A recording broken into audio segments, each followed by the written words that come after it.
মুখ্যমন্ত্রী মমতা বন্দ্যোপাধ্যায় আজকে মালদার সভা থেকে বক্তব্য রাখতে গিয়ে বলেছেন, সন্দেশখালীতে আবু তালেবের বোনের বাড়ি থেকে যে হিউজ পরিমাণে অস্ত্র উদ্ধার হয়েছে, সেই অস্ত্র সিবিআই এর আধিকারিকরা স্টেট পুলিশকে না জানিয়ে তারা হয়তো নিজেরা রেখে তৃণমূলকে বদনাম করার জন্য একটা ষড়যন্ত্র করছে। কি বলবেন?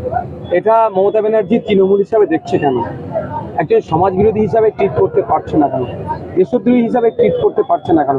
যেভাবে বিদেশি পিস্তল নিয়ে রেখেছে, বিদেশি অস্ত্র, যে অস্ত্র আমাদের দেশের বা রাজ্যের কোনো পুলিশের হাতে থাকে না, এবং ইভেন আর্মিদের কাছে থাকে না এনএসজি ছাড়া, সে অস্ত্র ওখানে রেখে দিয়েছে।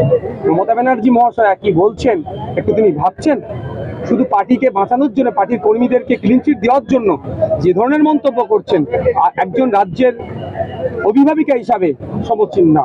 এই তিনার মন্তব্যকে ধিক্কার নিন্দা জানাচ্ছি। মমতা ব্যানার্জির পুলিশেরা রাতের অন্ধকারে কিছু পুলিশকে মমতা ব্যানার্জি কাজে লাগিয়ে আমাদের বিরোধী তথা আইএসএফের কর্মীদের সাথে রান্না চালায়। গরিব মানুষ, তার চাল নাই, রান্না চালার দরজা নাই, তার বাড়ির আপনার চালের কোটোতে আপনার চুলোর মধ্যে বোমগুলি, পিস্তল রেখে যেভাবে মিথ্যা করে ফাঁসাচ্ছে, সেটাও হয়তো আমাদের দেশের এজেন্সির ভাবছেন। আমি ধিক্কার নিন্দা জানাচ্ছি মমতা ব্যানার্জি মহাশয়ের বক্তব্যকে। আশা করব সিবিআইয়ের পক্ষ থেকে এই বিষয়ে জোরালো সওয়াল উঠে করবে। বারবার যেভাবে আমাদের এজেন্সি, আমাদের এজেন্সি, এগুলো আমাদের এজেন্সিকে যেভাবে দোষারোপ করছে, এটা আমাদের জন্য, গণতান্ত্রিক রাষ্ট্রের জন্য এটা ক্ষতিকারক। তারপরেও বলছি, আমি আশা করি না এই ধরনের ঘটনা ঘটবে। যদি এই ধরনের ঘটনা ঘটে থাকে, সেটা তো একদম নিন্দাজনক, দুর্ভাগ্যজনকের পরেও যদি কোনো শব্দ থাকে সেটা হবে।